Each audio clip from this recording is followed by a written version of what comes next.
We want to provide a context in which to study these prophets. So what we'd like to talk about is sort of the different periods before the prophets wrote, while the prophets wrote, so that we understand the world in which they lived and what were some of the things that were happening in that world. So we've divided this into the antecedents, the former prophets, and the latter prophets. Again, understanding that the former prophets are those books of Joshua, Judges, 1st and 2nd Samuel, and 1st and 2nd Kings. So the antecedents first, what were the things that led up to this time of the prophets? The period roughly from 1750 to 1050 BC. 1750 to 1050 BC, that's a period of 700 years. That's a long time. So what can we say about those 700 years? First of all, those first 700 years of biblical history, and we put history in quotation marks simply because we know that biblical history, is the Bible a book of history? The Bible is not a book of history, the Bible is a book of theology. It tells us about God. And so the flood, for instance, with Noah and the ark, is it a historical thing that happened, or is it a story that tells us about God? That God was so displeased with us as human beings that God decided to wipe us out as a human race, except for one family that he decided to save with various creatures as well. It tells us about God. It's a story about God. So these first 700 years of biblical history, if you will, from the time of Abraham to the end of the Judges, we know that, for instance, during this time we talk about Abraham. Abraham was called by God. We all know the story of Abraham? Abraham was called by God. Abraham's descendants ended up in Egypt through Joseph. They were taken out of Egypt by Moses, according to the stories. And then Moses' successor, Joshua, led the conquest of the Promised Land and led them into the Promised Land where the judges would arise. This whole period of history that we're talking about, from Abraham to the time of the judges then, is a time of conflict. It's like this cycle among the people, where the people are faithful to God, but then they turn away from God, and then what happens? God punishes them, and so what happens? They are faithful to God. And it's cyclical, which simply means that what happens? They're faithful to God now, but then what happens? They're unfaithful. God punishes them, and what happens? They're faithful again. We all understand this cycle keeps repeating itself in the scriptures. The final verse of the book of Judges summarizes the period, saying, "In those days there was no king in Israel. All the people did what was right in their eyes." That's a hard one to believe. But at the same time, essentially, the way that they were telling their history was that all the people were good and did what was right, so they didn't need kings ruling over them. What's going to happen then? Can we guess where all this is going in the time of the former prophets? In the time of the former prophets then is when we're going to see the kings arise, the monarchy arise for the first time. So the time of the former prophets we say is roughly from 1200 to 700 BC. One of the pivotal figures is going to be Samuel. Why? Because Samuel, remember, he's the first one that we came up with these. We had the three Hebrew words for prophet, Navi, and then after Navi was Roe, and then Jose. Samuel's going to be the first Roe, the first seer, and he's going to be the one who's going to designate the first two kings for Israel. So a bit of the history, we want to frame this, because what's going to happen is once Samuel designates a king, those kings are going to last for 18 generations until the captivity. David united the kingdoms, so there was Israel in the north and Judah in the south. David is going to have a united kingdom. How long is that united kingdom going to last? All 18 generations?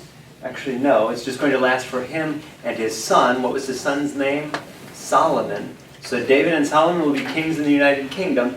After that, under David's grandson, the kingdom is going to be divided. Give us a sense of the geography. Israel is in the north, the northern territory, the northern region, and then the southern territory is Judah. So that we place where all this happened, and then this is the Mediterranean Sea over on this side, and Where was Jesus born, according to the story? So Jesus was up here in Galilee, in Israel, exercising his ministry. Where did Jesus die? He died in Jerusalem, which is in the south. So Jerusalem is going to rise up as the capital of the southern kingdom, and we'll talk about the history of those two kingdoms. So David is going to be the first one to unite these two kingdoms. Where is David going to have his capital? David's capital is going to be in Jerusalem. So David is going to bring the Ark of the Covenant, which was the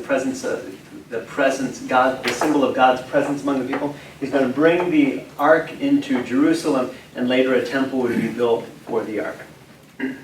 During this time then, they're going to have the united kingdom of Israel and Judah together for David's reign and then Solomon's reign. And then David's grandson, Rehoboam, is going to be the one, when Rehoboam is the king down here in Jerusalem, what's going to happen in the north? They are going to succeed. They're going to secede from the united kingdom. After the northern kingdom secedes, leaves this united kingdom, once united kingdom, then the northern kingdom is going to be ruled by 9 different families during the next 200 years. This is important in our history of prophecy. Why? Because we're going to have prophets in the south, prophesying to the king in the south. We're also going to have prophets in the north, prophesying to the king of the north. The most famous dynasty during those 200 years of secession in the north were kings Omri, whom we probably haven't heard of, Ahab, a bit more popular because that's from the book of Isaiah, and Ahaziah. So those 3 are probably the most noted kings. And the prophets that we know of during that time were prophets like Elijah and Micaiah, not to be confused with Micah. When we read Micaiah, we might think, ooh, is that a typo? Did Father Jamie type that wrong? Or is that the same person? So Micaiah, one prophet. Micah is another prophet. Which one of those two has a book in the Bible? Micah. Micah has a book. Micaiah does not. This is a relatively peaceful time, apart from an Assyrian raid. So when the Assyrians came and raided us in about 1100s, apart from that, it was a relatively peaceful 300 years, which means what? When we're living in peace, that gives us the chance to be a united kingdom. You follow me? If we're being constantly attacked, then we're not going to be worrying about becoming a united kingdom. It was a time of peace, and so the kingdoms joined together during that time. What's happening toward the end of this period, though? A sad thing. Our friends in Assyria are growing in power. That's the power on one side of us, Assyria. What's the power on the other side of us? Egypt, down on this side. And what is our unfortunate situation? We're caught between the two. Assyria is going to be pushing down in an attempt to expand its territory. Egypt is going to be pushing up in an attempt to expand its territory. And we're caught in the middle of it. Not a good place to be in the ancient Near East. So toward the end of this period, Assyria is growing in might, so that's becoming a threat to us. For 100 years, beginning around the year 885 BC, Assyria had a certain foreign policy. David Zucker calls it of calculated frightfulness. Well, there are different things you can do as a ruler. There are carrots and there are sticks, right? You can reward the people, and you can offer them carrots for being part of your kingdom, or you can offer the stick. What was the stick of their foreign policy? That they would torture their enemies, and mutilate their enemies, and massacre their enemies, meaning they just go in and kill entire towns altogether. So if suddenly your neighbors in Assyria are doing these sorts of things, how does that influence your own behavior? Are you going to try to put up a struggle against them and defiantly oppose them? If you try to oppose them, what do you think is going to happen? Probably the same thing that's happened to other people. You too are going to be tortured and mutilated and massacred. Do you want that for yourselves? And so, we here in Israel knew that it was only a matter of time before Assyria overtook us as well. We had some decisions to be making as a people. Assyria ruled the whole area without opposition, Because are any of us going to oppose the rule of Syria? You know what? If Assyria is coming on in, you come on in. We'll share our land with you. We'll pay our tributes to the king of Assyria. Happy to. Right? So during the reign of Tiglath-Pileser III, which was in the 8th century BC, and of Sargon II, we coexisted with them and simply paid tribute to them, which simply meant that we raised taxes to be able to support them and their army and their king, etc. What's fascinating about this period is that Sargon, when we talk about Sargon, we hear stories of Sargon being, as a child, there was a massacre of infants during Sargon's childhood. So what did they do? They put Sargon into a basket in the middle of a river, and Sargon floated down the river and was found. Have you heard a story like that before? Interesting. Which story was written first? The story of Sargon was written first, which makes us wonder then, who copied from whom? Moses was like the new Sargon. It was just one of those stories that we told about heroes. They told their stories about Sargon. We told that same story about our hero, Moses. When Israel participated in a revolt then, so we were peacefully coexisting with Assyria until one day someone among us, thank you Mario, encouraged us to mount a revolt against the Assyrians among us. What did that do to us then? We rose up. We were absolutely crushed. The northern kingdom ceased to be in 721. Thank you, Mario. It seemed like a good idea, but we were then part of the Assyrian Empire. What does that mean after 721 then? Northern kingdom's gone. What's the only kingdom that still exists? Judah. The kingdom in the south, Judah. The latter prophets then, roughly from the year 800, 250 BC, this is the time, so we're talking about the latter prophets again, which contains those three major prophets, Isaiah, Jeremiah, and Ezekiel, and all those minor prophets, those 12 or 13 if you're Catholic, minor prophets. All of them lived during the golden years of those latter prophets was from 750 to 550 BC. Tumultuous time. So there are all sorts of foreign alliances, because we weren't the only kingdom in this area. What was happening? If you were a kingdom, you were trying to look for friends somewhere, because otherwise you're going to be crushed. So there are all sorts of alliances being made. The Assyrians and Egyptians invading from both sides into our territory, because why would they not? Remember what was happening at the temple? What were we charging people? People were paying their tithes. So if every single person in this room paid 10% into a fund, and you were coming in looking for money, well, you just find that fund. Where was that fund for us? At the temple. And so the temple treasury was a target. The Assyrians coming down from the north, the Egyptians from the south. At this time, we have the defeat of the southern kingdom, and the Davidic monarchy that started with David and Saul and then David, is going to come to an end. The 10 northern tribes had already been lost or were assimilated. The temple, the first temple, is going to be destroyed. Remember, the temple was rebuilt in the time of Jesus. So the first temple is going to be destroyed, and the people are going to be taken off into exile in Babylon, which simply means that the people are going to be deported from their homeland. All this during the time of the prophets. What does this mean then? The prophets are going to be writing before the time of the exile, before we're deported, during our deportation, during the exile, and after the exile, when we're allowed to go back to our homeland, and we find everything destroyed, and it's time to start rebuilding.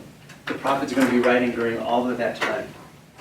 In the north, the politically and morally corrupt kingdom continued intact and was the object of Amos's prophecy. So Amos prophesied while the kingdom of Israel was still there before it was crushed. In the south, it was King Hezekiah in the 8th century who tried to restore the pure worship of God. So how do you restore the pure worship of God? If other people are worshiping other gods, Maria, is that a statue of another god that I see? It's got to go, right? In order to restore the pure worship of God. All altars and all idols to other gods have to go. That was Hezekiah's project, trying to get rid of all those. What happened when his son came into office, though? Do our children always share our religion? Hezekiah tried to get rid of all of these altars and statues. Hezekiah comes along and was one of Judah's most immoral leaders. Change in power. The Assyrian Empire was under siege. Egypt is growing in power now. Egypt ended Assyrian domination of this territory. The Scythians come in from southeastern Europe, which means that they're sweeping in from this direction, and the Scythians are coming down and sweeping through the region as well. We get the picture that the ancient Near East was not the place to be. So now that the Scythians are coming down from the north, the Egyptians up from the south, the Assyrians are being beaten back, but at the same time we're in the middle of all this action. What does it mean for the prophets? The prophet Zephaniah, who was living during the 7th century, saw all of this as the end of the world. The end of the world is coming. The end is near. You follow me? And so the prophet Zephaniah says, "The great day of the Lord is near, near and coming quickly. The cry on the day of the Lord is bitter. The mighty warrior shouts his battle cry. That day will be a day of wrath, a day of distress and anguish, a day of trouble and ruin, a day of darkness and gloom, a day of clouds and blackness, a day of trumpet and battle cry against the fortified cities and against the corner towers." In the same way that we're being attacked, the day of the Lord, the end, is coming. Why was it so important for us to think that God was going to intervene? Because we were hopeless. Follow me? Absolutely hopeless. The only thing to do is to hope that God steps in soon and turns the situation upside down. Our situation is so hopeless that there's nothing we can do. There's only one thing that we can count on, and that is God. Hezekiah's great-grandson, so if we're following now, Hezekiah, his great-grandson, so three kings later, was Josiah. Josiah is going to be the one to initiate various reforms in Jerusalem, and it's during Hezekiah's reign that the book of Deuteronomy is going to be discovered in the temple walls. Why is this discovery important? Because if you open up the book of Deuteronomy, it has this holiness code, the way that we need to live our lives. So it has a moral code. We called it the holiness code. For us to be moral, for us to live good lives, we need to follow the book of Deuteronomy. And what's fascinating about this book of Deuteronomy is that it was discovered inside the temple wall. And we looked at it and we said, "Oh, OMG, we found a book written by Moses." Do you remember what we said earlier this evening? How does the book of Deuteronomy end? Saying there was no greater prophet in Israel after Moses until this time. So was that book written by Moses?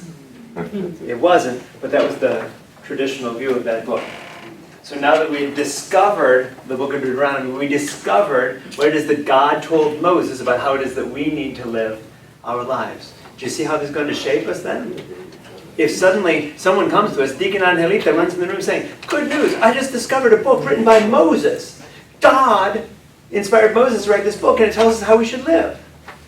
What does that mean for the rest of us? I have a feeling we're going to be living our lives according to that book, if we believe that that book comes from God. So that's in the time of King Josiah. The book of Deuteronomy is discovered in the temple and validated by the female prophet Huldah. Josiah, every king comes to the end of his reign. Josiah died in the battle of Megiddo. Megiddo is in 609 BC.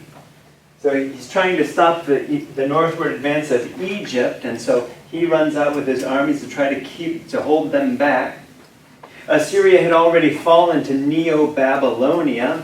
Judah was caught between the two for 20 years. Judah fell in 587, and the temple was destroyed the next year.